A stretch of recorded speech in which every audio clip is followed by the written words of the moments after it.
I walked into my own home carrying a chocolate birthday cake and balloons, only to find every trace of my husband erased as if he'd never existed. The will reading that followed revealed secrets so devastating that I almost wished I'd never come home at all, but I'm getting ahead of myself. The morning of March 15th started like any other Thursday, except it was supposed to be the most important Thursday of the year. David's 42nd birthday. Before we jump back in, tell us where you're tuning in from, and if this story touches you, make sure you're subscribed, because tomorrow I've saved something extra special for you. I'd been planning this surprise for weeks, coordinating with his office, arranging for his favorite restaurant to cater lunch, and even managing to get his college roommate Marcus to fly in from Seattle without David knowing. Everything was supposed to be perfect. I remember standing in the parking lot of Henderson's bakery at 7 in the morning, watching the baker carefully write "Happy Birthday David" in elegant script across a 3-layer chocolate cake with raspberry filling, David's absolute favorite. The same cake I'd ordered for his birthday every year for the past 8 years of our marriage. The baker, Mrs. Chen, smiled warmly as she boxed it up, adding extra care with the corners because she knew how much these family celebrations meant to me. "Tell David I said happy birthday," she said, handing me the pink bakery box. "You two are one of my favorite couples, always so thoughtful with each other." Her words made me glow with pride. David and I were that couple that everyone admired. High school sweethearts who'd made it work through college, career changes, buying our first house, and all the challenges that typically break young marriages apart. We were the success story that other couples pointed to when they needed hope that lasting love was still possible. I drove home through the quiet streets of Millbrook, our small Connecticut town where everyone knew everyone else's business, but in the comfortable way that made you feel like part of an extended family rather than under surveillance. The March morning was crisp but promising, with the kind of early spring light that made everything look fresh and full of possibility. I had exactly 3 hours before David would come home for lunch, thinking he was just going to grab a quick sandwich before heading back to his accounting firm for afternoon appointments. Instead, he'd walk into a house full of his favorite people, his favorite food, and enough birthday surprises to make up for all the times his work schedule had interfered with proper celebrations. I'd invited his parents, his sister Caroline, his best friend Marcus, and even managed to track down his old college professor Dr. Williams, who'd been such a mentor during David's difficult senior year when his father had the heart attack. Our house on Maple Street was the kind of place we'd dreamed about since we were teenagers, talking about our future together. A colonial built in the 1950s with original hardwood floors, a wraparound porch, and enough character to feel like a real home rather than just a place to sleep. We'd bought it 3 years ago, right after David made partner at Henderson, Mills and Associates, and I'd gotten the promotion to head of marketing at the regional hospital system. The mortgage was steep for a couple in their early 30s, but we'd been so confident in our future together. David's accounting practice was thriving, especially during tax season. My marketing campaigns had increased hospital revenue by 18% in just 2 years. We were the kind of stable, successful couple that banks loved to lend money to, with solid credit scores, steady employment, and a 5-year plan that included paying off the house early and starting a family. I pulled into our driveway, carefully balancing the cake box and the bag of decorations I'd picked up the night before. Streamers, balloons, those fancy paper lanterns that David always said were too expensive but secretly loved when I used them anyway. The house looked perfect in the morning light, with the daffodils I'd planted last fall finally starting to bloom along the front walkway and the maple tree that gave our street its name showing the first hints of green buds. David's car wasn't in the driveway, which was exactly what I'd expected. Thursday mornings meant his standing breakfast meeting with the partners, followed by client appointments until 11:30. His schedule was so predictable that I could plan surprises weeks in advance without worrying about him showing up unexpectedly. In 8 years of marriage, David had never missed a meeting or shown up anywhere early. His reliability was one of the things I loved most about him. I unlocked the front door and stepped inside, immediately noticing something that made me pause in the entryway. The house felt different, not wrong, exactly, but somehow emptier than it should have been. The morning light was streaming through the living room windows just like always, hitting the family photos on the mantelpiece and the comfortable furniture we'd chosen together. But something was missing that I couldn't quite identify. I set the cake down on the kitchen counter and started unpacking decorations, still trying to figure out what felt off about the house. Maybe it was just the anticipation of the surprise party making me hyper-aware of every detail. I'd been planning this celebration for so long that I might have been projecting my own excitement onto the environment, expecting the house itself to somehow reflect the importance of the day.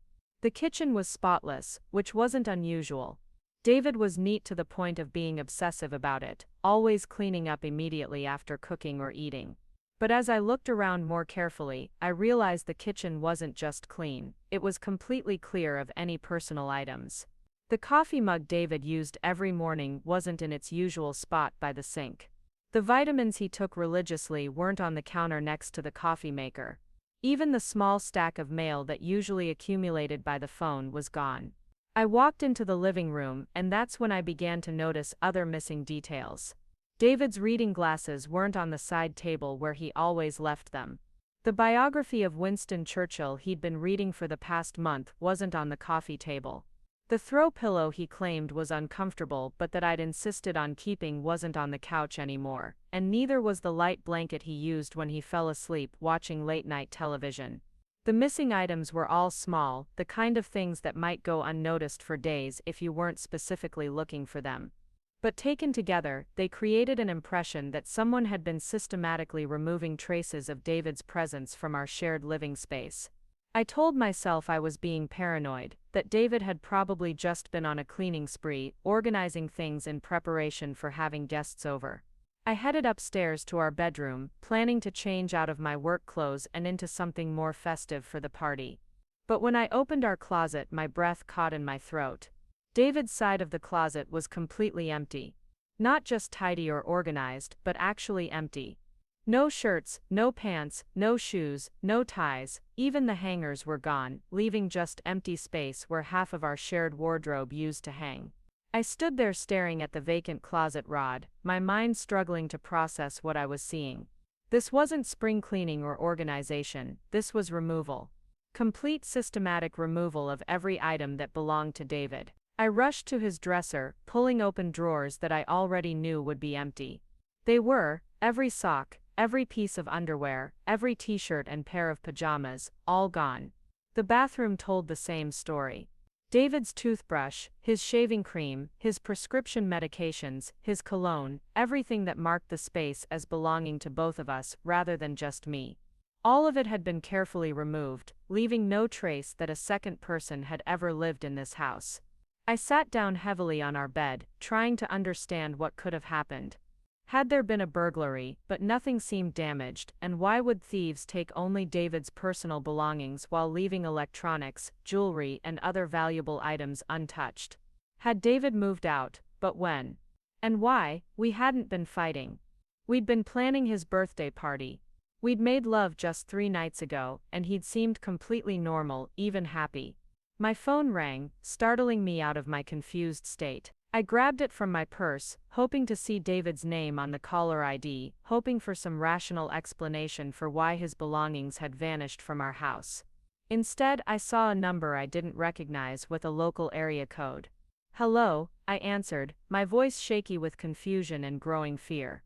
"Mrs. Sarah Mitchell." The voice was professional, female, with the kind of carefully controlled tone that people use when they're about to deliver difficult news. "Yes, this is Sarah. My name is Jennifer Walsh, I'm an attorney with Walsh & Associates here in Millbrook. I need to speak with you about your husband David Mitchell. Are you at home right now?" The words hit me like ice water. An attorney calling about David on the morning when all his possessions had mysteriously disappeared from our house. The combination sent my mind racing through terrible possibilities. Had something happened to him? Was he in jail? Had he been in an accident? "What's wrong?" I asked, gripping the phone tighter. "Is David okay? Has something happened?" "Mrs. Mitchell, I'd prefer to discuss this in person. I'm actually in my car outside your house right now. May I come in?" I looked out the bedroom window and saw a black sedan parked across the street. Through the windshield, I could make out the silhouette of a woman in professional attire, holding a phone to her ear. The sight of her sitting there, waiting to deliver news that required an in-person meeting, filled me with dread.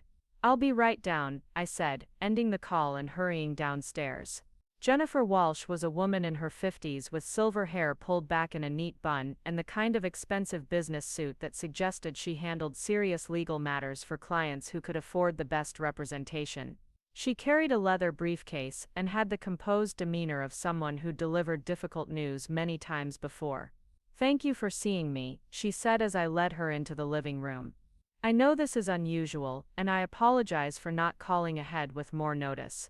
Please just tell me what's happened to David," I said, gesturing for her to sit down while I remained standing, too anxious to settle anywhere. Jennifer opened her briefcase and withdrew a thick manila folder. "Mrs. Mitchell, I need to inform you that your husband, David Mitchell, passed away 4 days ago on March 11th. The words didn't make sense. I heard them, but they seemed to bounce off my consciousness rather than penetrating it. David couldn't be dead.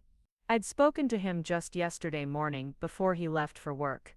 He'd kissed me goodbye and said he was looking forward to a quiet evening at home. Dead people didn't make breakfast plans or complain about having too many client meetings scheduled for the week." "That's impossible," I said, shaking my head. "David was here yesterday morning. He went to work. I spoke to him on the phone yesterday afternoon about dinner plans." Jennifer's expression was sympathetic but firm. "I understand this is shocking news, Mrs. Mitchell. But I have the death certificate here, issued by the medical examiner's office in Hartford. David was found in his hotel room at the Marriott downtown on the morning of March 11th. The preliminary cause of death appears to be a heart attack." She handed me a document that looked official and final, with David's full name typed in black letters next to words like deceased and cardiac arrest. My hands were shaking as I tried to read it, but the letters kept blurring together. Nothing about this made sense. David was 42 years old, in excellent health, with no family history of heart problems. And what was he doing in a hotel room downtown when he was supposed to be at home with me? "I don't understand," I said, setting the death certificate down on the coffee table because I couldn't continue holding it. "Why was David in a hotel? And why am I just hearing about this now? If he died 4 days ago, where has he been? Who's been planning funeral arrangements?" Jennifer reached into her folder again and pulled out another set of documents. "That's why I'm here, Mrs. Mitchell. David had very specific instructions about what should happen in the event of his death. He prepared a comprehensive will and appointed me as the executor. According to his wishes, you weren't to be notified of his passing until today, March 15th. "His birthday," I whispered, the significance hitting me like a physical blow. David had arranged for me to learn about his death on what was supposed to be his birthday. The day I'd spent weeks planning to celebrate with cake and decorations and all his favorite people gathered in our living room. "Yes," Jennifer confirmed. David was very specific about the timing. He also left detailed instructions about the removal of his personal belongings from this house, which was carried out yesterday while you were at work. That explained the empty closets and missing items. While I'd been at the hospital, running marketing meetings and planning David's surprise party, strangers had been in our house, systematically erasing every trace of his presence according to instructions he'd left behind. The violation of that felt almost as shocking as learning about his death. "This doesn't make any sense," I said, sitting down heavily on the couch. "David and I were happy. We were planning his birthday party. We've been married for 8 years. Why would he plan for his death and not tell me? Why would he want his belongings removed before I even knew he was gone?" Jennifer's expression grew more serious, and she reached for another document from her briefcase. "Mrs. Mitchell, I'm afraid there are some things about your husband's recent activities that are going to be very difficult to hear. David came to my office 6 weeks ago to update his will and make arrangements for what he called his transition. He was very clear that he expected to die soon, though he wouldn't explain why he believed that. 6 weeks ago, I tried to think back to what had been happening in our lives 6 weeks ago. It was late January, right after the holidays. Preparing and narrating this story took us a lot of time, so if you are enjoying it, subscribe to our channel. It means a lot to us. Now back to the story. David had seemed normal, maybe a little preoccupied with work, but nothing that suggested he was planning for his own death. We'd made reservations for a vacation to California in June. We'd talked about refinishing the hardwood floors in the spring. Those weren't the conversations of a man who expected to be dead within weeks. What did he say exactly? I asked, though part of me didn't want to know the answer. David told me that his marriage was not what it appeared to be, and that his death would reveal information that would be very painful for you to learn. He said he preferred that you discover this information after he was gone rather than having to face the consequences while he was alive. The words were like puzzle pieces that didn't fit together in any way that made sense. David and I had a good marriage. Not perfect, but good. We communicated well, shared similar values, supported each other's careers, and still enjoyed each other's company after 8 years together. What information could his death possibly reveal that would be painful for me to learn? I'm going to need you to be more specific, I said, feeling my confusion beginning to transform into something harder and more demanding. If David left instructions that have brought you to my house on what should have been his birthday, then I need to know exactly what those instructions were. Jennifer nodded and opened what appeared to be the main document in her folder. David's will contains some unusual provisions. Mrs. Mitchell, in addition to standard bequests, he's left detailed explanations for decisions he made during your marriage that he knew would eventually become known. He also established a trust fund with very specific instructions about how you should receive information about his activities. She handed me a sealed envelope with my name written on it in David's familiar handwriting. Seeing his script, the same writing that had been on birthday cards and grocery lists and love notes, made the reality of his death finally start to sink in. David was gone. Whatever was in this envelope represented some of his final words to me. Before you read that, Jennifer said gently, I want you to know that David also left instructions for me to remain here while you process the initial information, in case you have questions or need immediate legal guidance. The implication that I would need legal guidance, after reading David's letter, filled me with a new kind of dread. What could he possibly have written that would require an attorney's presence? I looked down at the envelope, my name written in blue ink across cream-colored paper, and realized that opening it would change everything about how I understood my marriage and my life. Mrs. Mitchell, Jennifer said quietly, David also wanted me to tell you that everything in his letter is true, and that he prepared extensive documentation to support every claim he makes. He said that you deserve to know the complete truth, even if that truth is painful. I turned the envelope over in my hands, noticing that David had sealed it with wax, something he'd never done before. The formality of it suggested that whatever was inside was meant to be treated as a final official communication rather than just a personal letter. I thought about the birthday cake sitting in my kitchen, the decorations I'd bought, the friends and family who would be arriving in just a few hours, expecting to celebrate David's life, not mourn his death. How long do I have? I asked. Before people start arriving for the party, Jennifer glanced at her watch. David was aware of the birthday celebration you'd planned. He left instructions about that as well. He suggested that you might want to cancel today's gathering and take some time to process what you're about to learn before having to explain the situation to others. The fact that David had known about his own surprise party, had planned for its cancellation, and had timed his death revelation to occur on the very day I'd meant to celebrate him, felt like a level of calculated cruelty that I couldn't reconcile with the man I'd married. The David I knew was thoughtful and considerate, sometimes to a fault. He wouldn't have orchestrated this kind of emotional devastation, unless he'd had reasons that I couldn't yet understand. I looked around our living room, with its family photos and comfortable furniture and the life we'd built together, and realized that I was about to learn that some or all of it had been built on lies. The birthday cake in the kitchen, the surprise party I'd planned, the 8 years of marriage I'd thought were happy and honest, all of it was about to be recontextualized by whatever David had written in his final letter to me. Mrs. Mitchell, Jennifer said softly, I know this is overwhelming, but David was very clear that he wanted you to have all the information as quickly as possible, so that you could begin making decisions about your future based on the complete truth, rather than the version of events he'd been presenting during your marriage. I broke the wax seal and opened the envelope, my hands trembling as I unfolded the pages inside. The letter was longer than I'd expected, multiple pages of David's careful handwriting, dated just 2 weeks ago. He'd written this while we were still living together, still sharing meals and conversations in a bed, all while knowing that I would be reading his final explanation on what should have been his 42nd birthday. The first lines made my chest tighten with a combination of grief and growing anger. "My dear Sarah," the letter began, "if you are reading this, then I am gone, and you are finally free to learn the truth about our marriage and about me. I want you to know that my love for you was real, even though almost everything else about our life together was carefully constructed fiction designed to serve purposes you never could have imagined." I stopped reading and looked up at Jennifer, who was watching me with professional compassion. "How extensive is this documentation?" he mentioned.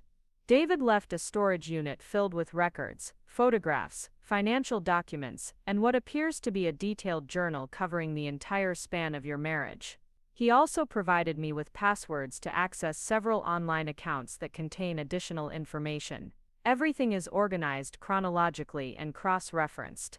He was very thorough. The methodical nature of David's deception was starting to become clear. This wasn't a spontaneous confession or a moment of guilty conscience. This was a systematic revelation that had been planned and documented over years, possibly over our entire marriage. David had been living a double life so complex and well organized that it required professional storage and legal assistance to reveal. I continued reading his letter, each sentence revealing new layers of betrayal that made me question every memory I had of our relationship. "I married you because you were perfect for the life I needed to appear to be living," David's letter continued. "You were successful, beautiful, kind, and completely trusting. You never questioned my travel schedule, my work requirements, or my explanations for the inconsistencies that a more suspicious person might have noticed. You made it easy for me to maintain the fiction that I was David Mitchell, small-town accountant and devoted husband." The words felt like physical blows, each one rewriting years of shared history. I thought about all the times I'd been proud of how much I trusted David, how our marriage was built on mutual respect and faith in each other's honesty. According to his letter, that trust hadn't been a strength of our relationship, it had been a vulnerability that he'd exploited for years. "The man you married doesn't exist," David's letter went on. "David Mitchell is a carefully constructed identity that I created to serve as cover for my real work and my real life. My actual name is Michael Brennan, and for the past 12 years, I have been working as a federal undercover agent infiltrating organized crime networks throughout New England." I read that sentence 3 times before it began to make any sense. David wasn't an accountant, he was a federal agent. His name wasn't even David. Our entire marriage had been his undercover assignment, and I had been an unwitting participant in a federal investigation that had lasted over a decade. The living room around me seemed to shift and blur as I tried to process this information. Every conversation we'd had about his work, every client meeting he'd attended, every business trip he'd taken, all of it had been cover for federal law enforcement activities. The accounting firm where he supposedly worked, the colleagues I'd met at office parties, the professional relationships he'd maintained, all of it had been part of an elaborate fiction designed to give him the appearance of legitimate employment while he pursued criminals. "I know this revelation will be devastating," David's letter continued, "and I want you to understand that my feelings for you were never part of the assignment. I was supposed to maintain this identity for 2 years at most. But I fell in love with you, really and completely, and I convinced myself that I could have both lives simultaneously. For 8 years I tried to balance my commitment to you with my commitment to the job, and I believed I was succeeding." Jennifer reached across the coffee table and placed a box of tissues next to me. I hadn't realized I was crying until she did that, but tears were streaming down my face as I read David's explanation for why our entire marriage had been built on professional deception. What kind of cases was he working on? I asked Jennifer, my voice barely above a whisper. According to the documents he provided me, David, or Michael, was primarily investigating money laundering operations connected to organized crime families in Boston and New York. His accounting background, which was real, made him valuable for understanding complex financial crimes. The long-term nature of his assignment was necessary because the cases he was building required years of evidence gathering. I thought about David's frequent business trips, his knowledge of financial regulations, his ability to understand complex legal documents, and his occasional comments about criminal justice that had seemed unusually informed for an accountant. Details that hadn't seemed significant at the time now took on entirely different meanings. Did his colleagues at the accounting firm know? I asked.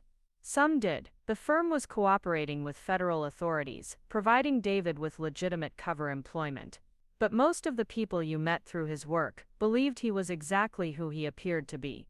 That meant that our social circle, the couples we had dinner with, the office parties I'd attended as David's wife, all of it had involved me interacting with people who knew the truth about my husband while I remained completely ignorant. I'd been the only person in my own life who didn't know that my marriage was part of a federal investigation. I returned to David's letter, dreading what other revelations were waiting for me. Sarah, I want you to understand that I never intended for this assignment to become permanent, and I never intended to fall in love with you. But once I did, I couldn't find a way to end the deception without destroying everything we'd built together. I kept believing that I could wrap up my cases and transition to a normal life with you, that eventually I could tell you the truth, and we could start over with complete honesty between us. The terrible irony was that I would have understood if David had told me the truth years ago. I would have been shocked and probably angry about the initial deception, but I could have accepted that he was doing important work that required secrecy. I might even have been proud of him for taking on such dangerous and meaningful assignments. But instead of trusting me with the truth, he'd chosen to maintain the lie for our entire marriage. 3 months ago, David's letter continued, I learned that my cover had been compromised. The criminals I'd been investigating discovered my real identity and began planning retaliation.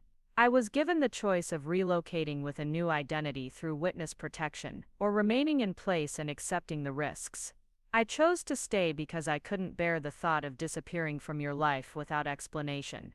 The timeline fit with changes I'd noticed in David's behavior over the past few months.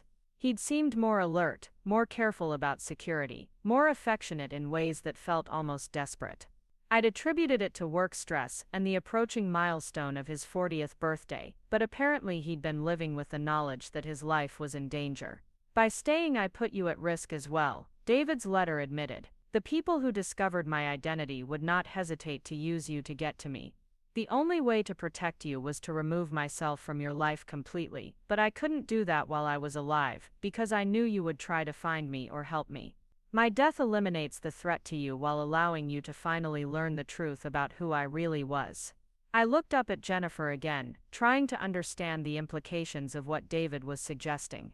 Are you telling me that David arranged his own death to protect me from criminals who wanted to kill him? Jennifer's expression was carefully neutral. The death certificate lists the cause as a heart attack, Mrs. Mitchell, but David's letter and the supporting documents suggest that he may have made certain choices about his health care in the weeks before his death. I'm not qualified to make medical judgments about what exactly happened. The euphemistic language couldn't disguise what Jennifer was really saying. David hadn't died of natural causes. He'd somehow orchestrated his own death, timing it to occur just days before his birthday, just after his belongings had been removed from our house, just in time for me to learn the truth about our marriage, through a lawyer rather than from him directly. The calculated nature of it was breathtaking in its cruelty.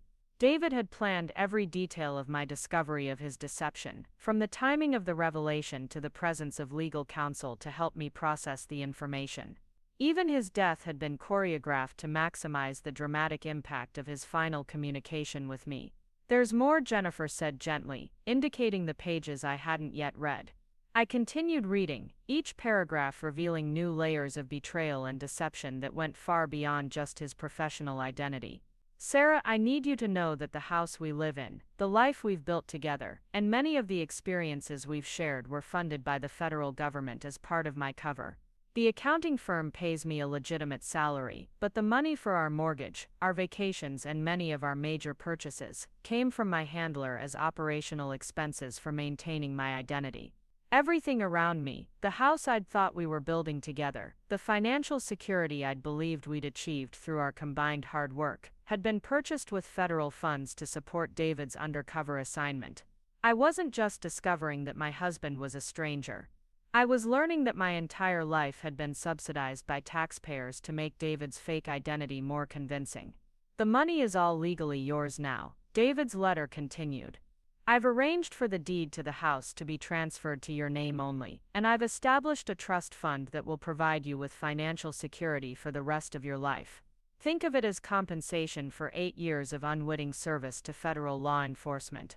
The idea that I'd been providing service to law enforcement without my knowledge or consent made me feel sick. I'd been an unknowing participant in a federal investigation, playing the role of the devoted wife to make David's cover story more believable.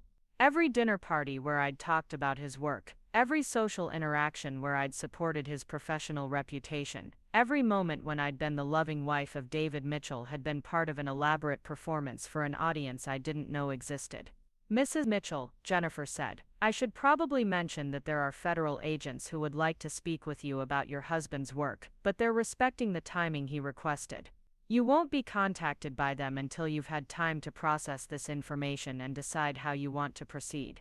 The idea that federal agents were waiting to interview me about a marriage I was just learning had been part of their investigation added another layer of surreal horror to an already impossible situation. I was apparently a witness in federal cases I knew nothing about, based on observations I'd made without realizing their significance. I forced myself to continue reading David's letter, though each revelation made me feel more like I was drowning in a life that had never actually been mine. Sarah, I know that everything I'm telling you must make you feel like our entire relationship was a lie, but I need you to understand that my love for you was the only real thing in my life for 8 years. You saved me from becoming completely lost in the role I was playing. Every moment of happiness we shared, every laugh, every quiet evening at home, every time I held you while you slept, those were the only times when I was truly myself. The romantic language felt like an insult after everything else he'd revealed. David was asking me to believe that he genuinely loved me while systematically lying to me about every fundamental aspect of his identity and our life together. He was asking me to find comfort in the idea that his feelings were real, while acknowledging that everything else about our marriage had been professionally constructed fiction. I know you'll hate me for the deception, David's letter continued, but I hope that someday you'll understand that I was trying to protect both the mission and our marriage. I thought I could have both, and by the time I realized that was impossible, I loved you too much to disappear, and I was too committed to the investigation to abandon it. The selfishness of that reasoning was staggering. David had made unilateral decisions about our entire relationship based on his inability to choose between his professional obligations and his personal desires. Rather than trust me with the truth or end the assignment, he'd chosen to maintain a deception that had made our entire marriage a performance for his benefit. The final pages of David's letter contained practical information about bank accounts, insurance policies, and legal documents that I would need to manage our financial affairs. Everything was meticulously organized and legally sound, evidence that David had spent considerable time preparing for his death, and my subsequent discovery of his true identity. But it was his final paragraph that broke what remained of my composure. Sarah, I want you to know that if I could have found any other way to protect you while keeping you in my life, I would have taken it. But the people who discovered my identity are dangerous, and they would have used you to destroy me, and the cases I've spent 12 years building. I chose to die as David Mitchell, so that you could live as Sarah Mitchell, free from the threat that my real identity brought into our home. I love you enough to let you hate me if that's what it takes to keep you safe. I set the letter down on the coffee table next to the death certificate, and looked around our living room, trying to reconcile the space I'd thought was our shared home, with the knowledge that every aspect of it had been designed to support David's cover identity. The family photos on the mantelpiece showed moments that had felt genuine and loving to me, but David had been performing even in our most private moments, maintaining his character even when no one else was watching. Mrs. Mitchell, Jennifer said quietly, I know this is an enormous amount to process. David left very detailed instructions about support services and counseling resources that are available to you. The federal government takes responsibility for the impact that long-term undercover operations can have on civilians who become involved. The clinical language couldn't minimize the personal devastation of learning that the most important relationship in my life had been part of someone else's job. I'd been married to a federal agent who'd been assigned to love me as part of his professional duties, and apparently I'd been so good at playing the role of the unsuspecting wife that the assignment had lasted for 8 years.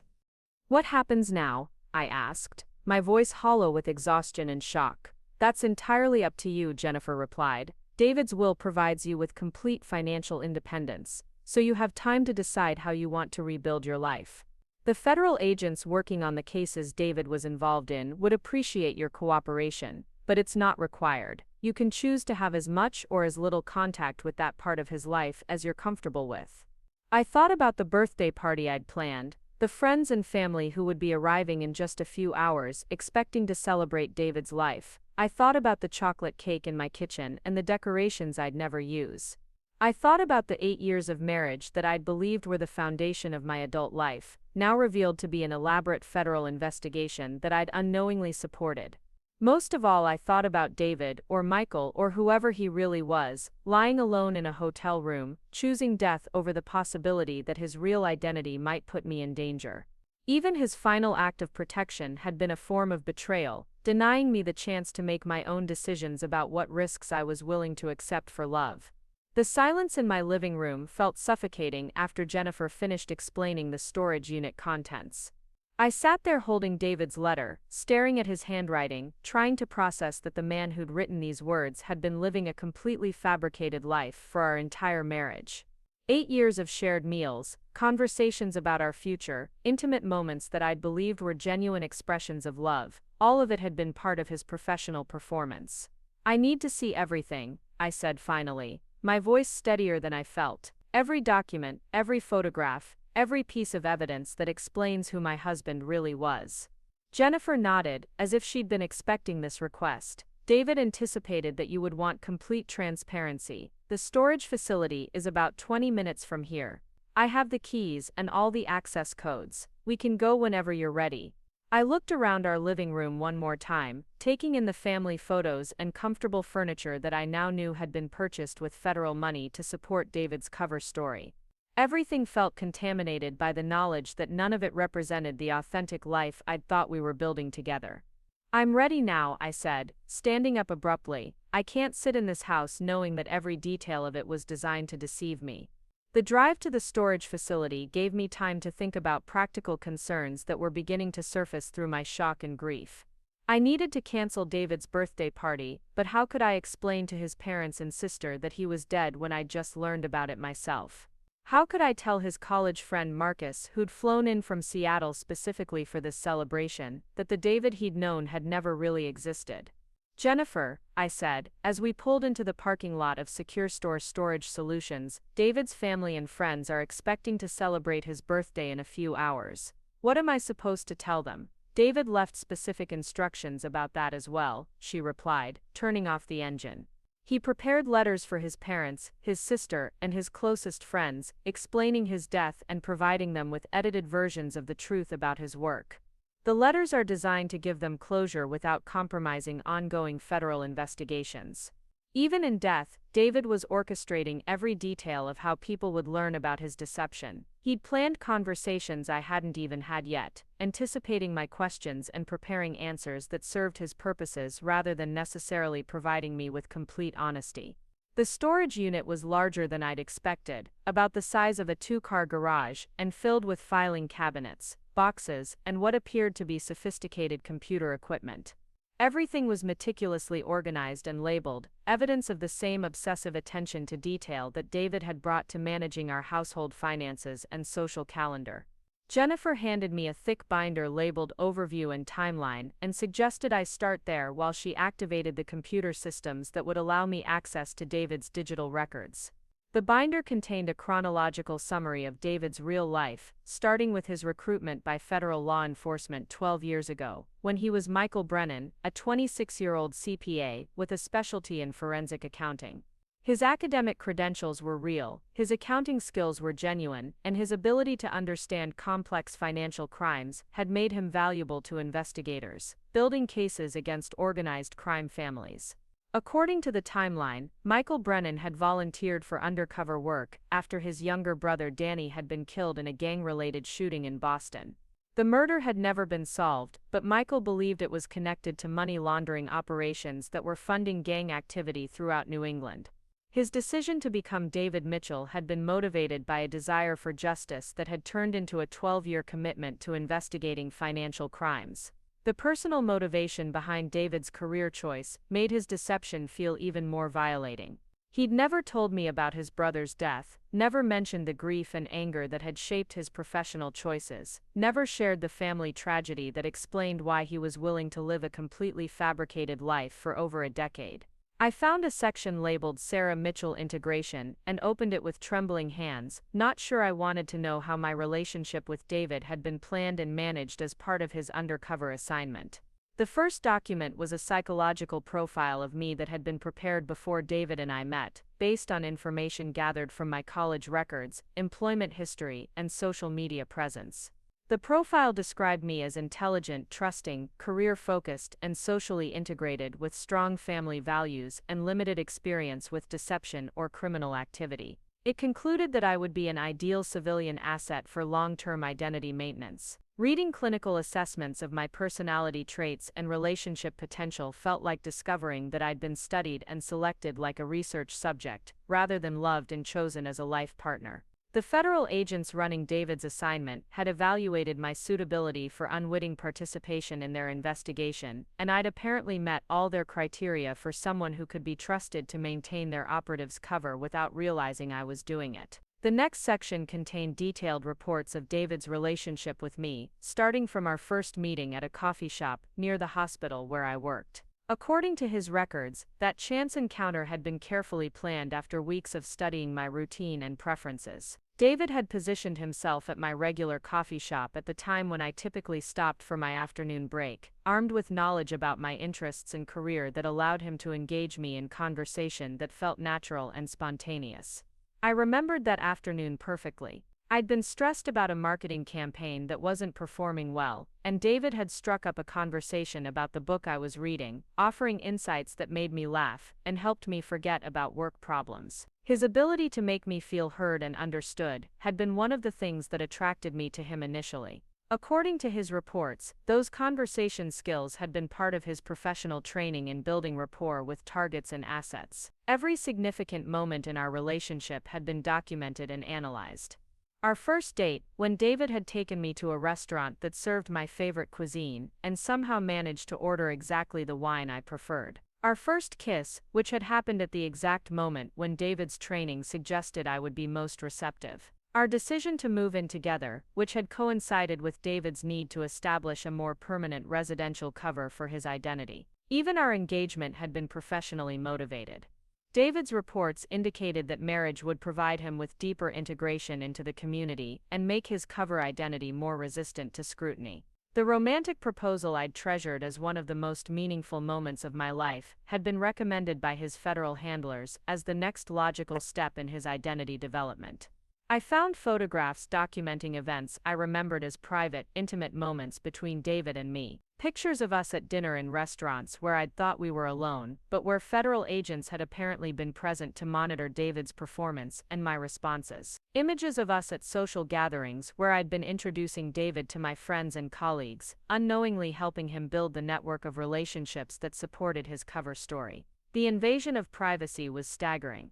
My entire adult life had been under surveillance by people I'd never met, who were evaluating my relationship and my behavior as part of a federal investigation. Every conversation I'd had with David, every piece of personal information I'd shared, every moment of vulnerability or intimacy had been recorded and analyzed by strangers who were using me to advance their professional objectives. Mrs. Mitchell, Jennifer said gently, "I know this is overwhelming. David wanted me to remind you that the surveillance and documentation were standard protocols for long-term undercover operations. The agents involved were professionals who treated your privacy with as much respect as possible given the circumstances." The reassurance felt hollow. My privacy had been violated for 8 years by people who'd convinced themselves they were treating me with respect while systematically deceiving me about the most important relationship in my life. I continued reading David's reports, looking for any evidence that his feelings for me had been genuine rather than professionally manufactured.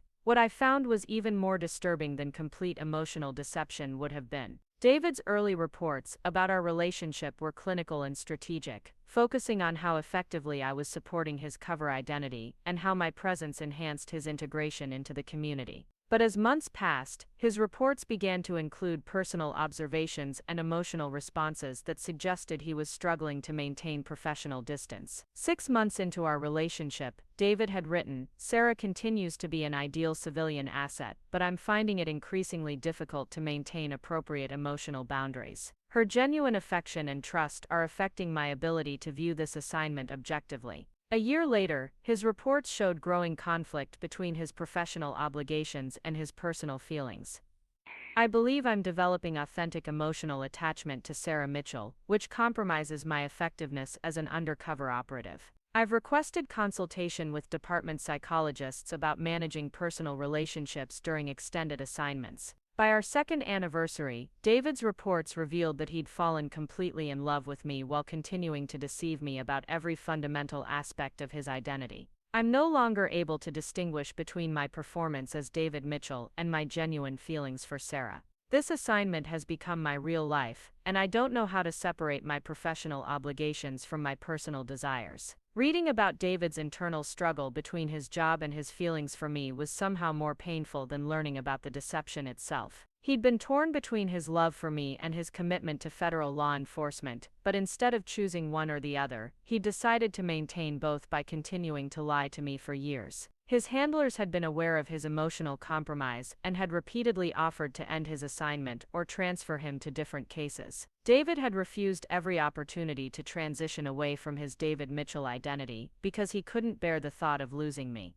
But he'd also refused to tell me the truth because he was afraid I would leave him if I learned about his deception. I found records of psychological evaluations that David had undergone every 6 months throughout our marriage, assessments designed to determine whether his emotional attachment to me was affecting his professional judgment. The evaluations showed that multiple psychologists had recommended ending his assignment because his feelings for me had compromised his objectivity and effectiveness as an undercover operative. But David had convinced his supervisors that his marriage to me provided valuable cover that outweighed the risks of his emotional involvement. He'd argued that ending his David Mitchell identity would destroy years of investigative work and ongoing cases against organized crime families. His love for me had become a professional asset that he'd used to justify continuing his deception indefinitely. The computer systems Jennifer had activated contained thousands of hours of audio recordings, surveillance footage, and digital communications that documented David's activities throughout our marriage. I could access recordings of phone calls he'd made while I thought he was at work, listen to conversations with his federal handlers about cases he was building, and watch surveillance footage of meetings with criminal informants that had taken place while I believed he was attending professional conferences. The scope of David's double life was breathtaking in its complexity and duration. He'd maintained detailed financial records of money laundering operations, built relationships with dozens of criminals and informants, and gathered evidence that had led to arrests and prosecutions throughout New England,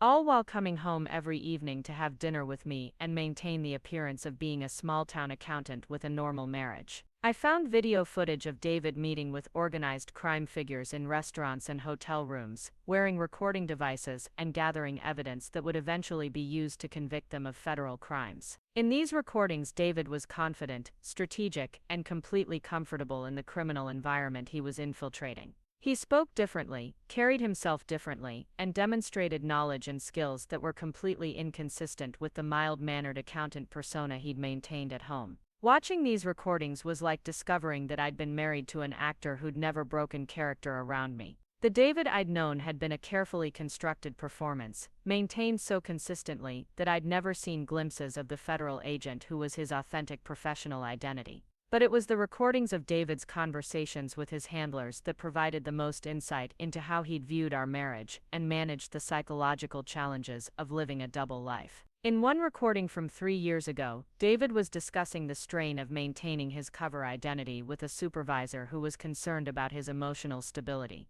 "I go to sleep next to Sarah every night, knowing that our entire relationship is built on lies," David said, his voice heavy with exhaustion. "She trusts me completely, and I'm violating that trust every day by pretending to be someone I'm not. But I can't tell her the truth because it would destroy everything we've built together, and I can't end the assignment because these cases are too important to abandon." His supervisor had asked whether David thought I suspected anything about his real identity or activities. Sarah is incredibly intelligent, but she's also incredibly trusting, David had replied. She assumes that people are telling her the truth unless she has specific reasons to doubt them. I've been careful to never give her those reasons. She thinks I'm exactly who I appear to be because I've never allowed her to see anything that contradicts that impression. The manipulation in David's approach to our marriage was systematic and calculated. He'd studied my personality and exploited my tendency to trust people I loved, using my own emotional openness against me to maintain his deception. Every time I'd accepted his explanations for unusual behavior or irregular schedules, I'd been enabling his ability to continue lying to me.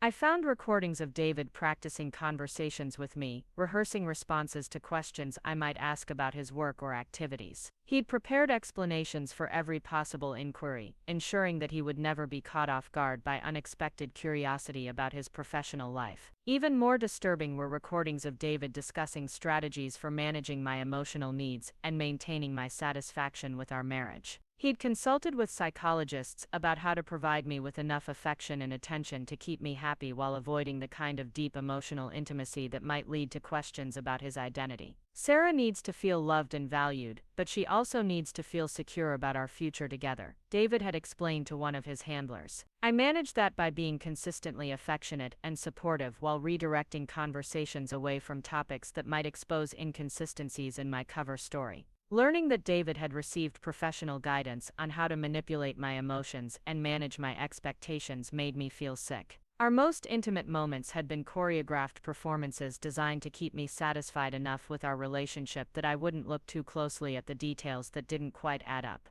But perhaps the most devastating discovery was a series of recordings from the past 6 months, when David had learned that his cover was compromised and he was facing the choice between entering witness protection or accepting the risks of remaining in place. In these conversations, David's love for me was clearly genuine, but so was his willingness to make unilateral decisions about our future based on what he believed was best for me, rather than what I might have chosen for myself. I can't take Sarah into witness protection without telling her everything, and I can't tell her everything without destroying her trust in me, David had told his supervisor, but I also can't disappear from her life without explanation, because she would spend the rest of her life wondering what happened to me and whether she could have prevented it. His supervisor had suggested that David tell me the truth and give me the choice of whether to enter witness protection with him or start a new life on my own. Sarah deserves to make her own decisions about what risks she's willing to accept, the supervisor had argued. You've been making choices for her without her knowledge for 8 years. Don't you think she's earned the right to know the truth and decide for herself how she wants to handle it? But David had rejected that suggestion, convinced that revealing his identity would put me in more danger than his death would.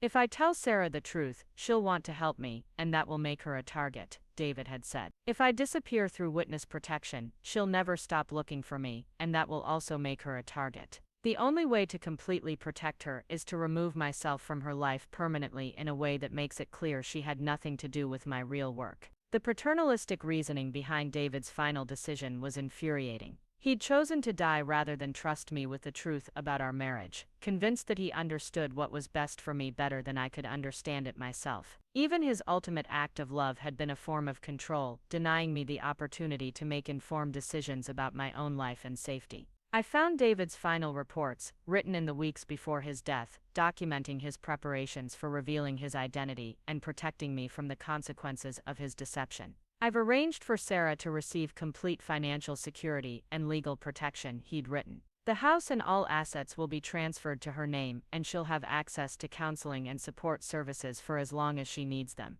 I've also prepared detailed documentation of my activities so that she can understand the scope of my work and the reasons behind my deception. But even in his final reports, David had been selective about what information he was providing me. The storage unit contained evidence of cases and activities that weren't included in the materials he'd prepared for my review. There were ongoing investigations that I wasn't being told about, and criminal networks that David had infiltrated that were still under federal surveillance. Jennifer noticed me accessing files that weren't part of David's prepared disclosure materials. Mrs. Mitchell, she said carefully, some of the information in this storage unit relates to ongoing federal investigations that could be compromised by public disclosure. David prepared specific materials for you that contain everything he believed you needed to know, while protecting cases that other agents are still working on. The implication that David had continued to control and limit my access to information even after his death made me realize that his deception was ongoing. Even now, even with him gone, federal agents were making decisions about what I should and shouldn't know about my own husband's life and work. I want to see everything, I said firmly. I want access to every file, every recording, every piece of evidence that explains who David really was and what he was doing during our marriage. I've been lied to for 8 years. I'm not going to accept partial truths now. Jennifer was quiet for a long moment, apparently weighing her legal obligations against David's wishes and federal law enforcement interests. I can provide you with access to most of the materials, she said finally. But there are some files that are classified at levels that require federal security clearance to review. David didn't have the authority to give you access to those materials, even posthumously. The idea that there were aspects of my own husband's life that I would never be allowed to understand because of federal security classifications felt like the final insult in 8 years of systematic deception. David's handlers were continuing to treat me as a civilian asset who needed to be managed and controlled, rather than as a person who deserved complete honesty about the relationship that had defined my adult life. I spent the next several hours reviewing David's files, piecing together a picture of the man I'd been married to and the work he'd been doing while maintaining his cover as my devoted husband. The evidence of his professional competence and dedication was impressive. He'd helped build cases that had resulted in dozens of arrests and convictions, disrupting criminal networks that had been operating for decades. But the personal cost of his success had been enormous, not just for me, but for David himself. His psychological evaluations showed increasing stress and internal conflict as our marriage continued, evidence that living a double life for 8 years had taken a significant toll on his mental health and emotional stability. In his final evaluation, conducted just weeks before his death, David had scored poorly on assessments of psychological resilience and coping strategies. The psychologist had noted severe anxiety, depression, and identity confusion related to his extended undercover assignment, and had recommended immediate counseling and possible reassignment to less emotionally demanding work. David had refused both recommendations, insisting that he could manage the psychological challenges of his assignment until his cases were concluded. But his refusal to seek help had apparently contributed to the deterioration in his physical health that had made him vulnerable to the heart attack that killed him. I found medical records indicating that David had been experiencing chest pain, irregular heartbeat, and other cardiac symptoms for months before his death, but had been treating himself with over-the-counter medications rather than seeking professional medical attention. His fear that consulting a doctor might compromise his cover identity had prevented him from getting treatment that might have saved his life. The tragic irony was that David's dedication to maintaining his deception had ultimately killed him. His refusal to break character, even when his health was deteriorating, had been the final expression of his commitment to protecting both his federal cases and his marriage to me. As afternoon turned to evening, I realized that I'd been in the storage unit for hours, absorbing information that was rewriting every memory I had of my marriage and my understanding of the man I'd loved. The birthday party I'd planned was supposed to have started an hour ago, and I hadn't even begun to figure out how to explain David's death to his family and friends. Jennifer had been patiently waiting while I processed David's files, occasionally answering questions or helping me understand the significance of particular documents. But I could see that she was concerned about my emotional state and the practical challenges I was facing. "Mrs. Mitchell," she said gently, "I know you want to understand everything, but you don't have to absorb all of this information today. David's records will be available to you whenever you're ready to continue reviewing them. Right now you have immediate decisions to make about his family and the birthday celebration they're expecting." She was right, but I felt paralyzed by the scope of what I'd learned, and the impossibility of explaining any of it to people who'd known and loved David Mitchell, not knowing that he'd never really existed. How do I tell his parents that their son was a federal agent who'd been living under an assumed identity for 12 years? I asked. How do I explain to his sister that the brother she thought she knew was someone completely different? How do I tell his friends that every conversation they'd had with him was part of an elaborate performance? "You don't have to tell them everything," Jennifer replied. "David prepared letters that explain his death and provide edited versions of the truth that will give them closure without overwhelming them with information they're not equipped to handle. But the idea of continuing David's deception, even after his death, felt like a betrayal of everyone who'd cared about him. His family and friends deserved to know the truth about who he'd really been, even if that truth was painful and complicated. I need to read his letters to them before I decide how much to reveal, I said. I can't continue lying to people just because David thought it would be easier for them to handle edited versions of the truth. Jennifer retrieved a box containing sealed envelopes addressed to David's parents, his sister Caroline, his friend Marcus, and several other people who'd been important in his life. Each letter was personalized and designed to provide specific individuals with information that David believed they could accept without being traumatized by the full scope of his deception.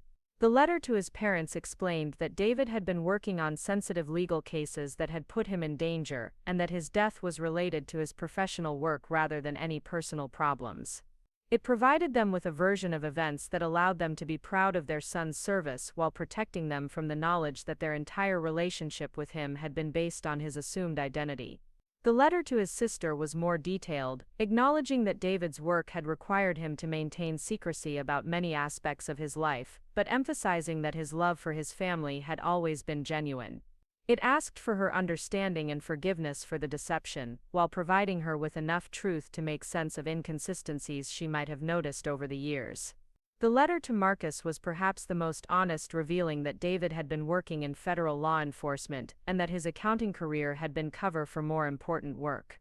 It provided Marcus with enough information to understand why David had sometimes seemed evasive about his professional activities, while asking him to keep the details confidential to protect ongoing investigations. Each letter was carefully crafted to provide recipients with closure and understanding, while protecting them from information that might be too overwhelming to process. David had spent considerable time thinking about how to minimize the emotional damage his death would cause to people who'd cared about him. But as I read his letters, I realized that David's concern for other people's emotional well-being had never extended to me. While he'd prepared gentle, protective explanations for his family and friends, he'd chosen to reveal the full, brutal truth about our marriage to me without any consideration for how devastating that information would be. I was the person who'd been most thoroughly deceived, who'd built my entire adult life around our relationship, who'd trusted him most completely, and who'd be most damaged by learning about his systematic deception. But I was also the person David had chosen to burden with complete knowledge of his crimes against my trust and autonomy. The disparity in how David had treated different people in his life was striking and hurtful. He'd protected his family and friends from information that might upset them, while deliberately exposing me to truths that he knew would destroy my understanding of everything I'd believed about our marriage. As I sat in the storage unit surrounded by evidence of David's double life, I began to understand that even his death had been designed to serve his needs rather than mine. He'd arranged for me to discover his deception in the most dramatic and painful way possible, timed to occur on what should have been his birthday, orchestrated to maximize the emotional impact of his final communication with me. David's love for me may have been genuine, but his willingness to manipulate and control me had continued right up until his death. Even his final act of protection had been a form of emotional violence, denying me the opportunity to make informed choices about my own life while forcing me to confront the complete destruction of everything I'd believed about our relationship. The sun was setting by the time I finished reviewing David's prepared materials and began to understand the scope of decisions I needed to make about my future. I had complete financial security, legal protection from any consequences of David's undercover work, and access to counseling and support services. But I also had the knowledge that my entire adult life had been built on systematic deception by the person I'd trusted most completely. Jennifer drove me home through the quiet streets of Millbrook, past neighbors who knew me as Sarah Mitchell, the successful marketing executive married to David Mitchell, the reliable accountant. None of them knew that David Mitchell had never existed, or that I'd been unknowingly participating in a federal investigation for 8 years. The house felt different when I walked through the front door, not just because David's belongings were gone, but because I now understood that every detail of our shared space had been designed to support his cover identity rather than reflect our authentic life together. The family photos, the comfortable furniture, the careful decoration, all of it had been part of David's performance as my devoted husband. The birthday cake was still sitting on the kitchen counter where I'd left it that morning, a symbol of the celebration I'd planned, and the man I'd thought I was honoring. The chocolate cake with raspberry filling that David had supposedly loved, but that might have been just another detail of his constructed identity. I looked at the cake and realized that I didn't actually know what David's real preferences were. Did Michael Brennan like chocolate cake, or had that been part of David Mitchell's persona? Had any of his tastes, interests, or personality traits been authentic, or had everything about him been professionally manufactured to support his undercover work? The phone rang, interrupting my thoughts, and I saw Caroline's name on the caller ID. David's sister was probably calling to confirm the details of the birthday party that should have started hours ago. I stared at the phone, knowing that answering it would begin the process of explaining David's death and managing the grief of people who'd loved someone who'd never really existed. I would have to decide how much truth to tell, how much of David's deception to reveal, and how to help his family and friends process the loss of someone they'd never actually known. But as the phone continued ringing, I realized that I wasn't ready to take on that responsibility yet. I needed more time to understand who David really was and what his deception had meant before I could help other people process their own relationships with his fabricated identity. I let the call go to voicemail and sat down at my kitchen table, looking at the birthday cake and thinking about the man I'd married, the man I'd lost, and the man I was only beginning to discover in the files and recordings that documented his real life. Tomorrow I would have to start the process of rebuilding my understanding of everything I'd believed about love, trust, and the possibility of truly knowing another person. But tonight I just needed to sit with the knowledge that the most important relationship in my life had been part of someone else's job, and that the person I'd grieved for had been a carefully constructed fiction designed to serve purposes I'd never imagined. The voicemail from Caroline was heartbreaking in its confusion and worry. Her voice trembled as she asked where everyone was, why David wasn't answering his phone, and whether something had happened to change the party plans. She'd driven 3 hours from Boston with their parents, and they were all sitting in the hotel parking lot wondering if they'd gotten the date wrong. I listened to the message twice before I found the courage to call her back. The phone rang 4 times before she answered, and I could hear the concern in her voice immediately. "Sarah, thank God, we've been trying to reach David all day. Is everything okay? Did something happen with the party?" The question hung in the air between us, and I realized that this was the moment when I would have to begin destroying the illusions that David's family had built around the man they thought they knew. Every word I spoke would chip away at their memories and their understanding of someone they'd loved for over 30 years. "Caroline, I need you to sit down," I said, my voice surprisingly steady. "Something has happened to David, and I need to tell you and your parents together." The silence on the other end of the line stretched for what felt like an eternity before Caroline spoke again, her voice smaller and more frightened than before. "Is he hurt? Sarah, please just tell me what's wrong. Can you come to the house? All 3 of you? I need to explain this in person, and there are some things that David left for you to read." 20 minutes later, I watched through the living room window as Caroline helped David's parents out of their rental car. Robert Mitchell moved slowly, his arthritis making each step deliberate and careful, while Margaret Mitchell clutched her purse like a lifeline. They looked like what they were, elderly parents who'd driven hours to celebrate their son's birthday, now walking toward news that would shatter their understanding of who that son had been. I opened the door before they could knock, and the look of hope on Margaret's face nearly broke my composure. She was still expecting this to be some kind of misunderstanding, still believing that David would appear any moment with a reasonable explanation for his absence. "Where's David?" she asked immediately, looking past me into the house, as if he might be hiding somewhere inside.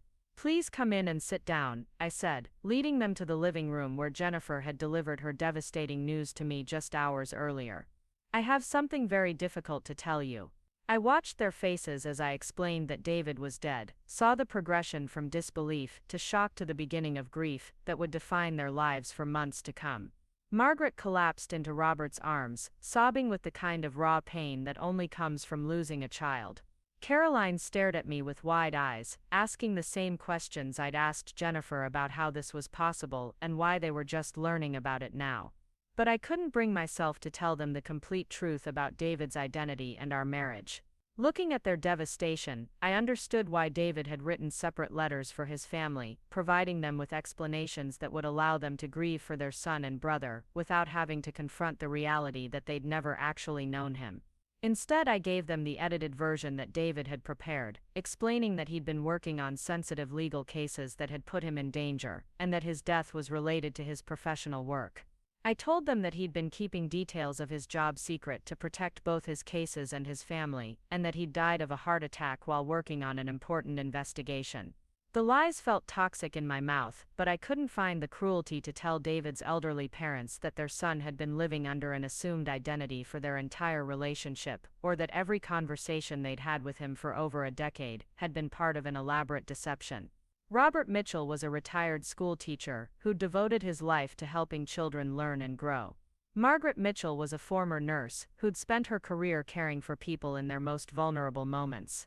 They were good people who deserved better than learning that their son had been capable of systematic deception, even in service of legitimate law enforcement goals.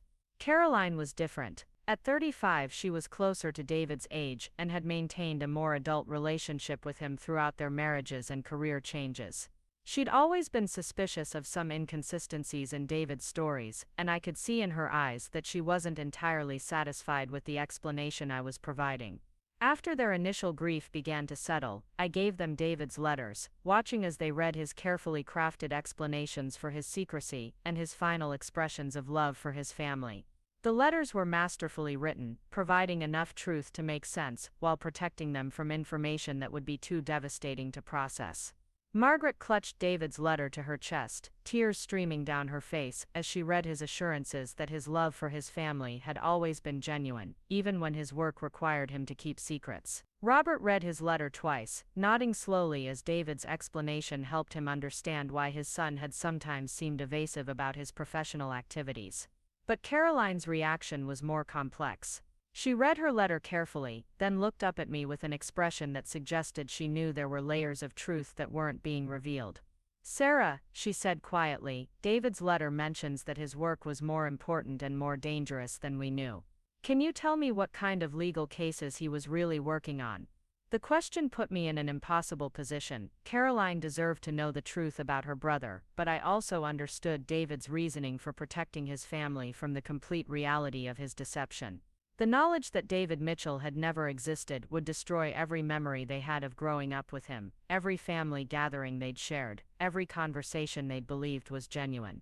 "He was involved in financial crimes investigation," I said carefully, staying as close to the truth as possible without revealing the extent of his undercover work. "The kind of cases that involve dangerous criminals who might retaliate against investigators and their families." Caroline studied my face, and I could see that she suspected there was more to the story. But surrounded by her grieving parents, she didn't push for additional details. Instead, she asked about funeral arrangements and whether David had left instructions for how he wanted to be remembered. The funeral planning was another layer of David's systematic preparation for his death. He'd left detailed instructions for a memorial service that would honor David Mitchell's life, while avoiding any references to his real work or identity. He'd even prepared a list of colleagues from his accounting firm who should be contacted, all of whom were aware of his cover identity and prepared to maintain the fiction even after his death.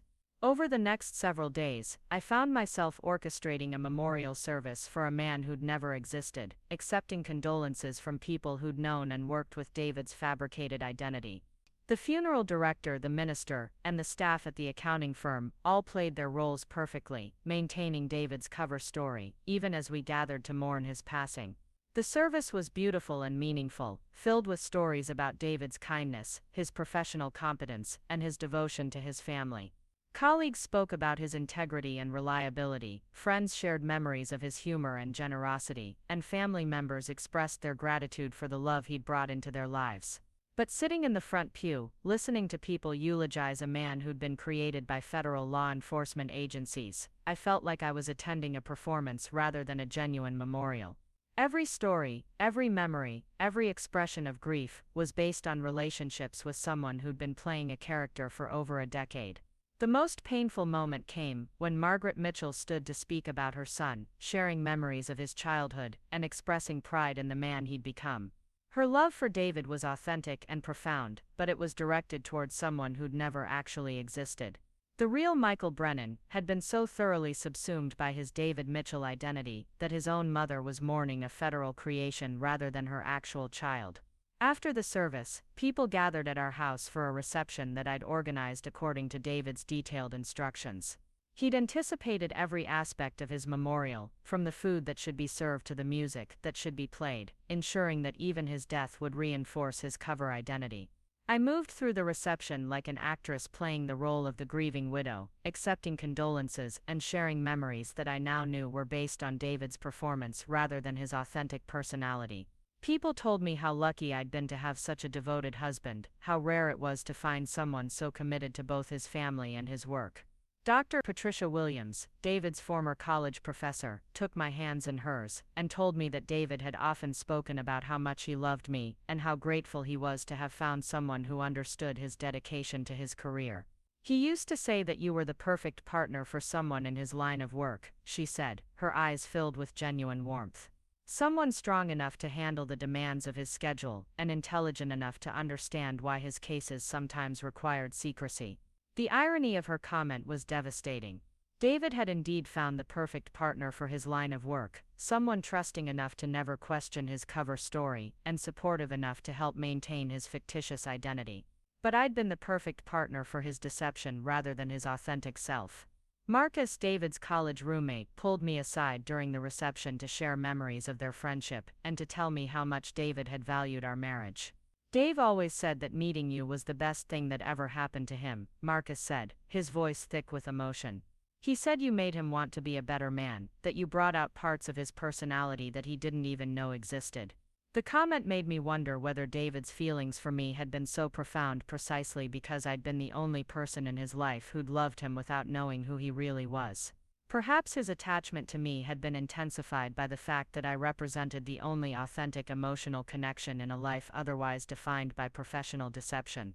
But even that interpretation of our relationship was tainted by the knowledge that David had used my love for him to maintain his cover story. My genuine affection had been exploited to support his fabricated identity, making me an unwitting participant in his professional deception. As the reception continued, I found myself studying the faces of David's colleagues from the accounting firm, wondering which of them were aware of his real identity, and which had been deceived along with everyone else. Some of them seemed genuinely grief-stricken, mourning the loss of someone they'd believed was a friend and coworker. Others maintained professional composure that suggested they understood they were attending a memorial for a federal operative, rather than the accountant they'd pretended to know. The complexity of David's deception extended far beyond our marriage to encompass an entire community of people who'd been unknowingly supporting his cover identity. The accounting firm had provided him with legitimate employment that justified his presence in the community. The clients he'd served had given him opportunities to build relationships and gather information. The social connections we'd maintained together had helped him appear to be a normal married professional, rather than a federal agent investigating organized crime. Jennifer had remained discreetly present throughout the memorial service and reception, ready to answer questions or provide support if anyone needed clarification about David's death or his professional activities. But her presence also served as a reminder that even David's funeral was being managed according to federal protocols designed to protect ongoing investigations. Late that evening, after the last guests had left and David's family had returned to their hotel, I sat alone in our living room, surrounded by flowers and sympathy cards, trying to process what it meant to mourn someone who'd never actually existed. The grief I felt was real, but it was directed toward a relationship that had been professionally constructed rather than authentically developed. The David Mitchell I'd fallen in love with had been carefully designed to appeal to my specific personality and values. His interests, his sense of humor, his emotional responses, all of it had been calibrated to create the kind of connection that would keep me satisfied with our relationship without inspiring too much curiosity about his background or activities. But underneath that fabricated persona, Michael Brennan had been a real person with his own history, motivations, and emotional needs. The federal agent who'd spent 12 years infiltrating criminal organizations was someone I'd never met, someone whose authentic personality had been so thoroughly suppressed that even he might have forgotten who he really was. The psychological toll of living a double life for over a decade must have been enormous, and I began to understand why David's final medical evaluations had shown such severe anxiety and depression.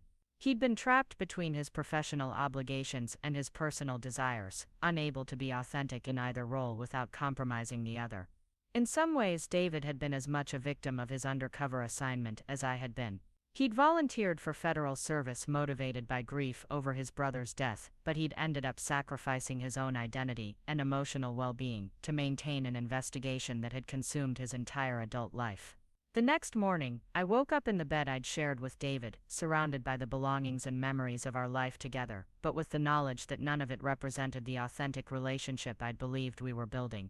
Every photograph, every shared experience, every moment of intimacy had been colored by David's deception, making it impossible to distinguish between genuine connection and professional performance. Jennifer called early to check on how I was processing the memorial service, and to remind me that federal agents would like to interview me about David's work once I felt ready to discuss his cases. The agents were particularly interested in any observations I might have made about unusual activities or contacts that could help them understand whether David's cover had been compromised and by whom. The idea that I might possess information valuable to federal investigations was surreal.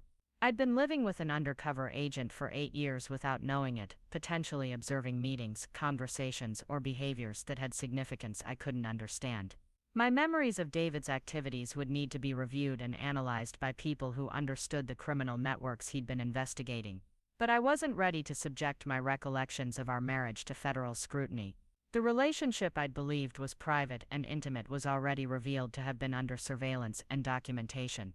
I wasn't prepared to have my memories examined as potential evidence in criminal cases. Instead, I drove back to the storage facility to continue reviewing David's files, hoping to develop a more complete understanding of who he'd really been and what his work had involved. The previous day's memorial service had been about honoring David Mitchell, but I needed to learn about Michael Brennan and the federal agent whose authentic identity had been hidden from everyone who'd claimed to know him. The storage unit felt different in the morning light, less overwhelming and more like an archive that contained answers to questions I was finally ready to ask. I'd spent the previous day maintaining David's deception for the benefit of his family and friends, but now I needed to confront the complete truth about the man I'd married and the work that had defined his real life. I found files documenting Michael Brennan's childhood and education, providing me with information about David's authentic background that I'd never been allowed to know. He'd grown up in a working-class Irish Catholic family in South Boston, the eldest of 3 boys in a household where law enforcement was viewed as honorable public service. His father had been a Boston police officer for 30 years, and his younger brother Danny had been planning to follow in those footsteps when he was killed in the gang-related shooting that had motivated Michael to volunteer for undercover work. The family tragedy that had shaped David's career choices had never been mentioned during our 8 years of marriage, even though it explained everything about his commitment to fighting organized crime. I found photographs of Michael with his brothers and parents, images that showed him as a young man with the same physical features as David but with completely different body language and facial expressions. The confident, outgoing person in these family photos was nothing like the mild-mannered accountant persona David had maintained throughout our relationship. There were college records showing that Michael had been an exceptional student with interests in both accounting and criminal justice, someone who'd planned to pursue a career in financial crimes investigation long before his brother's death made that work personally meaningful. His academic performance and psychological evaluations had made him an ideal candidate for long-term undercover assignments. But it was Michael's personal journals, started during his initial undercover training and maintained throughout his David Mitchell assignment, that provided the most insight into how the deception had affected him psychologically and emotionally. His early entries showed excitement about the important work he was doing and confidence in his ability to maintain his cover identity while gathering evidence against organized crime families. He'd believed that his assignment would last 2 years at most, and he'd viewed the David Mitchell persona as a temporary professional tool rather than a permanent identity. But as months passed and his cases became more complex, Michael's journal entries showed growing concern about the psychological impact of living a double life. He'd begun to worry about his ability to distinguish between his authentic personality and his fabricated identity, and he'd sought counseling to help him maintain psychological boundaries between his personal and professional lives. The entries from around the time he met me were particularly revealing.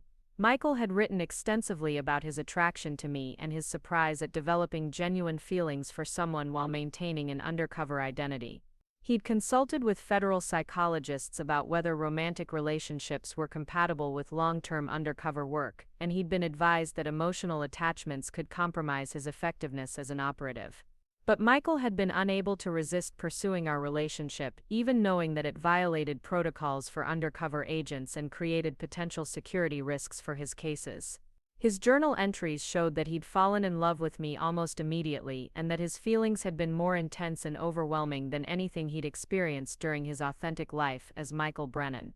Sarah represents everything I want to be when this assignment is over, he'd written 6 months into our relationship. She's intelligent, successful, and genuinely kind in ways that make me want to become the man she thinks I am. But I don't know if the real Michael Brennan is capable of being that person, or if David Mitchell is just a better version of myself that only exists because of this assignment. Reading about Michael's internal struggle between his authentic identity and his undercover persona helped me understand why our relationship had felt so intense and meaningful. He hadn't just been performing the role of a devoted husband, he'd been using our marriage as an opportunity to explore aspects of his personality that his real life as a federal agent hadn't allowed him to develop. The David Mitchell who'd fallen in love with me had been Michael Brennan's idealized vision of who he could become if he were free from the violence and deception that defined his professional life. Our marriage had represented his fantasy of normalcy and emotional connection, making it precious to him in ways that went far beyond professional cover requirements. But that same intensity had made it impossible for him to transition away from the David Mitchell identity when his assignment should have ended. Michael had become psychologically dependent on our relationship and the version of himself that it allowed him to be, making him unable to choose between his professional obligations and his personal desires. His journal entries from our wedding day were heartbreaking in their combination of joy and despair. He'd written about how much he loved me and how grateful he was to have found someone who brought out the best parts of his personality, but he'd also acknowledged that our marriage was built on lies that would eventually destroy our relationship. I'm marrying Sarah under a false identity, but my love for her is the most real thing in my life, he'd written. I know that this deception will eventually hurt her in ways that may be unforgivable, but I can't give her up without giving up the only authentic emotional connection I've had since Danny died. The reference to his brother's death provided context for Michael's attachment to me that I'd never understood. I represented his connection to life and hope and normal human relationships, things that had been destroyed when Danny was killed and that Michael had been unable to recover while working undercover in criminal environments. Our marriage had been his refuge from the violence and deception that defined his professional life, the one place where he could experience love and trust and domestic peace. But that refuge had been built on the same deception that characterized his work, making it impossible for him to find genuine peace even in our most intimate moments. As I continued reading Michael's journals, I began to understand that his attachment to the David Mitchell identity had become pathological. He'd spent so many years playing the role of my devoted husband that he'd lost the ability to distinguish between his authentic feelings and his professional performance. The psychological evaluations in his files showed that federal supervisors had been increasingly concerned about Michael's mental health and his ability to complete his assignment effectively. Multiple psychiatrists had recommended ending his undercover work and providing him with intensive therapy to help him reconstruct his authentic identity. But Michael had refused all offers of reassignment or psychological support, insisting that his cases were too important to abandon and that his marriage to me provided him with the emotional stability he needed to continue his work. He'd convinced his supervisors that his emotional attachment to me was actually beneficial to his undercover effectiveness, making his cover identity more convincing and sustainable. The truth was that Michael had become addicted to being David Mitchell, not just because of his love for me, but because the David Mitchell persona allowed him to be a version of himself that was happier, more successful, and more emotionally fulfilled than Michael Brennan had ever been. Federal agents had tried repeatedly to transition him to other assignments that would allow him to maintain our relationship while ending his deception, but Michael had rejected every opportunity to tell me the truth or to develop an authentic identity that could sustain our marriage. His final journal entries, written in the weeks before his death, showed that Michael had finally understood that his psychological dependence on the David Mitchell identity was destroying both his professional effectiveness and his mental health. But rather than seek help or make changes that might allow him to recover, he'd chosen to die as David Mitchell, preserving both his cover identity and his relationship with me by removing himself from the situation entirely. I can't continue living as David without destroying the cases I've spent 12 years building, he'd written in his last entry, but I can't give up David without destroying my relationship with Sarah and losing the only source of happiness I've found since Danny died. The only solution that protects everyone is for David Mitchell to die while Michael Brennan disappears forever. The calculated nature of Michael's death was both impressive and terrifying in its thoroughness.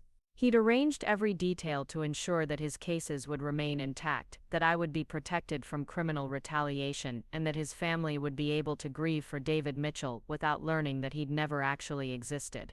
But he'd also arranged for me to bear the full burden of understanding his deception, forcing me to confront truths that would destroy my understanding of our marriage while denying me the opportunity to discuss those truths with the person who'd created them. Michael's final act of love had been another form of manipulation, designed to serve his psychological needs rather than mine. He'd chosen death over honesty because he couldn't bear the thought of seeing my reaction to learning about his deception, but he'd been willing to force me to live with that knowledge for the rest of my life. As I sat in the storage unit surrounded by the evidence of Michael Brennan's real life and David Mitchell's fabricated existence, I began to understand that my grief was even more complex than I'd realized. I was mourning the loss of a relationship that had been meaningful to me but professionally motivated for him. I was grieving for a man I'd never actually known while trying to understand someone whose authentic identity had been hidden from everyone who'd claimed to love him. The David Mitchell I'd married had been a carefully constructed fiction, but the Michael Brennan who'd created that fiction had been a damaged person whose psychological wounds had made him incapable of authentic relationships. My love had been real, but it had been directed towards someone who'd existed only as a federal law enforcement tool. The tragedy wasn't just that I'd been deceived, but that Michael Brennan had been so thoroughly destroyed by his undercover work that he'd become unable to exist without the fabricated identity that had consumed his life. David Mitchell hadn't been just his job, he'd become his only way of experiencing love, connection, and emotional fulfillment. In choosing to die rather than seek help or tell me the truth, Michael had demonstrated that he'd valued his psychological dependence on deception more than he'd valued our relationship or his own authentic identity. Even his final act of sacrifice had been motivated by his inability to face the reality of who he'd become and what he'd done to the people who'd loved him. The storage unit contained evidence of 12 years of important federal law enforcement work, dozens of criminal cases that had protected communities throughout New England, and investigations that had disrupted organized crime networks for decades. Michael Brennan had been a dedicated public servant whose work had made real differences in the fight against financial crimes and gang violence. But that same work had destroyed his ability to be an authentic person, making him incapable of the honest relationships that might have given his life meaning beyond his professional accomplishments. The man who'd devoted his life to fighting criminals had become unable to live without criminal-level deception in his most intimate relationships. As afternoon turned to evening, I realized that I'd spent another entire day trying to understand the man I'd married, and I was no closer to resolving the complex emotions his death and deception had created. I was angry at him for lying to me, grateful to him for protecting me, devastated by losing him, and relieved to be free from a relationship that had never been what I'd believed it was. But most of all, I was exhausted by the emotional labor of trying to distinguish between genuine memories and fabricated experiences, authentic feelings and professional performances, real love and systematic manipulation. Michael Brennan had died rather than help me navigate those distinctions, leaving me to process the destruction of my marriage and my understanding of love entirely on my own. I locked the storage unit and drove home through the quiet streets of Millbrook, past neighbors who still knew me as Sarah Mitchell, the successful marketing executive who'd lost her husband to a sudden heart attack. None of them would ever know that David Mitchell had never existed or that I'd spent the day learning about federal investigations and criminal networks that had defined my marriage without my knowledge. The house felt strange and empty, not just because David was gone but because I now understood that his presence had never been authentic in the first place. Every room contained memories that were colored by his deception, making it impossible to find comfort in the space we'd shared for 8 years. But as I stood in our kitchen looking at the birthday cake that was still sitting on the counter, I realized that my grief for David Mitchell didn't have to be invalid just because he'd never really existed. The love I'd felt had been genuine, even if it had been based on incomplete information. The happiness we'd shared had been real to me, even if it had been professionally motivated for him. Michael Brennan had created David Mitchell as a tool for federal law enforcement work, but David Mitchell had become a person I'd loved completely and authentically. The fact that he'd been fabricated didn't diminish the reality of my feelings or the meaningfulness of the experiences we'd shared, even if those experiences had been based on systematic deception. Tomorrow I would begin the process of rebuilding my life and my understanding of love, trust, and the possibility of authentic relationships. But tonight I was going to allow myself to grieve for David Mitchell, the man who'd never existed but who'd been the most important person in my life for 8 years. I cut a piece of the chocolate birthday cake and ate it slowly, tasting the flavors that David had supposedly loved, wondering whether they'd been authentic preferences or just another detail of his carefully constructed identity. But the cake was delicious regardless of its significance to David or Michael, and eating it felt like a small act of rebellion against the deception that had defined my marriage. For the first time since learning about David's death, I allowed myself to cry not just for the relationship I'd lost, but for the person I'd been before. I learned that love could be used as a tool for professional deception and that trust could be systematically exploited for years without being detected. The woman who'd planned David's birthday party had believed that lasting love was possible, that marriages could be built on mutual honesty and respect, and that the person sleeping next to her every night was sharing his authentic self with her. That woman was gone forever, replaced by someone who would never again be able to love without wondering whether her feelings were being exploited for purposes she couldn't understand. Michael Brennan had died to protect me from criminal retaliation, but his deception had killed something essential in me as well, something that could never be recovered or replaced. The capacity for complete trust, for unquestioning love, for the kind of emotional vulnerability that makes deep relationships possible, all of it had been destroyed by learning that the most important person in my life had never actually existed. But as I sat in our kitchen eating David's favorite cake on what should have been his 42nd birthday, I realized that I was still alive, still capable of making choices about my future, still able to build a life that would have meaning even if it could never again include the innocent trust that had made my marriage to David Mitchell possible. Michael Brennan had chosen death over honesty, but I was choosing life over despair, even if that life would be forever changed by understanding what I'd lost and what I'd never actually had. 6 months later, I stood in the lobby of the FBI field office in Hartford, waiting to meet the agents who had worked with Michael Brennan for over a decade. The building was sterile and imposing, filled with the kind of security measures that reminded me of how dangerous Michael's real work had been. Agent Patricia Chen greeted me with professional courtesy tinged with genuine sympathy. She was about my age, with the confident bearing of someone accustomed to handling sensitive cases and traumatized witnesses. "Mrs. Mitchell, thank you for coming. I know this hasn't been easy." Following her through secured corridors, I thought about how much had changed since that morning when I'd found David gone and Jennifer sitting at my kitchen table. The house in Millbrook was sold, the proceeds added to the substantial trust fund Michael had established for me. I'd moved to a small apartment in New Haven, close enough to the federal building for regular meetings but far enough from our old life to begin fresh. Agent Chen led me to a conference room where 3 other agents were waiting, along with a psychologist who specialized in helping civilians process involvement in long-term undercover operations. They'd explained during our initial phone conversations that I wasn't the first spouse to discover that her marriage had been part of an extended federal investigation.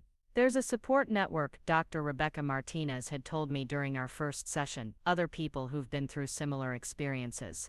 You're not alone in this." The revelation that there were other women like me, other marriages that had been constructed around federal deception, was both comforting and horrifying. I wasn't uniquely naive or trusting, I was part of a pattern of collateral damage created by long-term undercover operations. Agent Chen opened a thick file containing photographs of men I'd never seen before, criminal figures that Michael had helped prosecute during our marriage. "Your husband's work resulted in 43 arrests and 27 convictions. The cases he built disrupted organized crime operations throughout New England." Looking at the faces of convicted criminals, I felt a complex pride in work I'd unknowingly supported.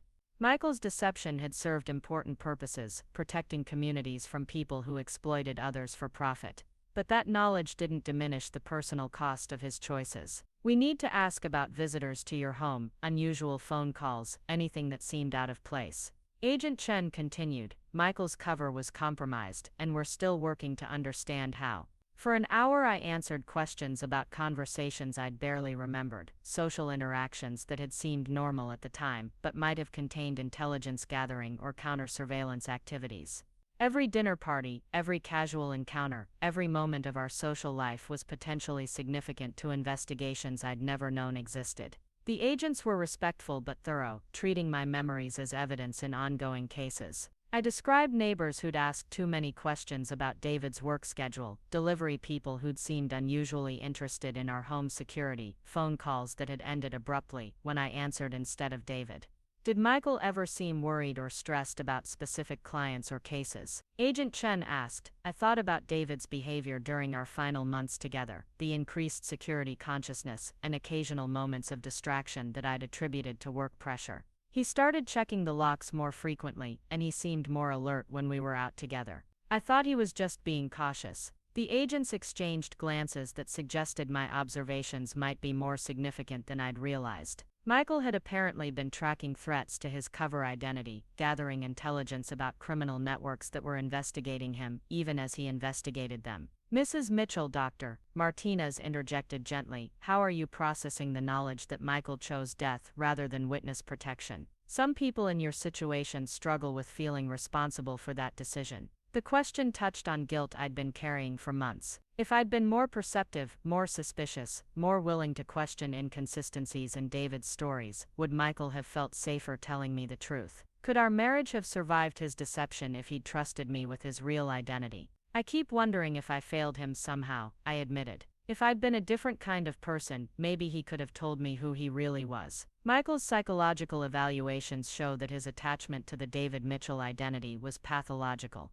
Dr. Martinez replied, his inability to tell you the truth wasn't about your trustworthiness. It was about his own psychological dependence on the role he'd been playing. The clinical explanation helped, but it didn't entirely resolve my complex feelings about Michael's final choice. He died to protect me, but he'd also died to avoid facing the consequences of his deception. His sacrifice was both noble and selfish, leaving me to process the destruction of our marriage without his help or explanation. As the meeting concluded, Agent Chen handed me a final document. Michael's work contributed to the prosecution of Vincent Torino, who was sentenced to life in prison last month for racketeering and murder. The evidence Michael gathered was crucial to that conviction. Vincent Torino had been the crime boss responsible for ordering the gang violence that killed Michael's brother Danny 15 years ago. Michael's 12-year undercover assignment had ultimately achieved its original purpose, bringing justice for the family tragedy that had motivated his entire adult life. He got the man who killed his brother, I said quietly, understanding for the first time that Michael's death had represented the completion of his mission rather than just the end of our marriage. Yes, Agent Chen confirmed.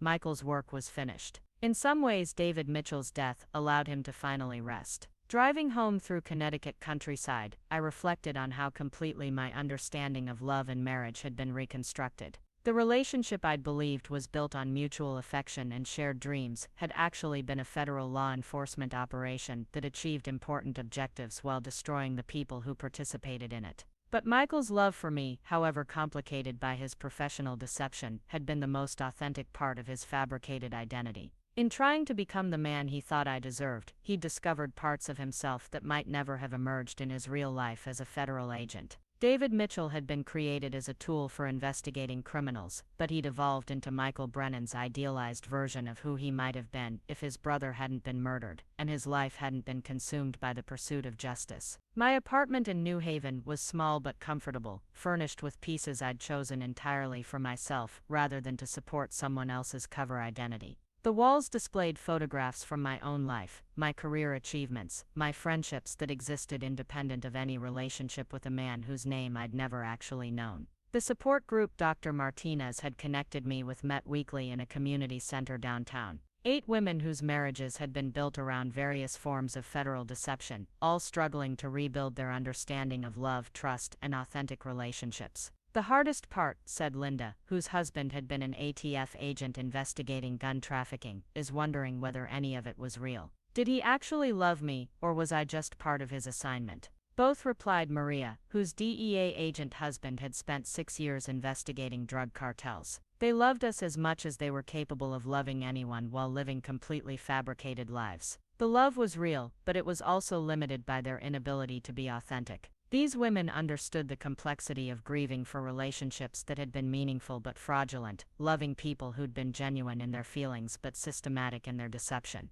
We were all learning to distinguish between the authentic emotions we'd shared and the professional motivations that had shaped those relationships. 3 months later, I accepted a position with a nonprofit organization that helped crime victims navigate the legal system. The work felt meaningful in ways that connected to Michael's mission while allowing me to use my own skills and identity rather than supporting someone else's fabricated life. On what would have been David's 43rd birthday, I visited his grave in Millbrook Cemetery. The headstone read, "David Mitchell, beloved husband, maintaining his cover identity even in death." But I brought flowers for Michael Brennan, the federal agent whose sacrifice had protected me and whose love had been the most authentic part of his fabricated existence. Standing at the grave, I realized that I'd finally found peace with the complex legacy of our marriage. Michael's deception had wounded me deeply, but it had also taught me about resilience, self-reliance, and the possibility of rebuilding identity after devastating betrayal. I was no longer the trusting woman who'd planned surprise birthday parties and believed that lasting love required complete honesty. But I was someone stronger, more discerning, and more capable of authentic relationships precisely because I'd learned to recognize and reject systematic deception. The David Mitchell I'd married had never existed, but the love I'd felt for him had been real enough to sustain me through discovering the truth and learning to live with knowledge that had initially seemed unbearable.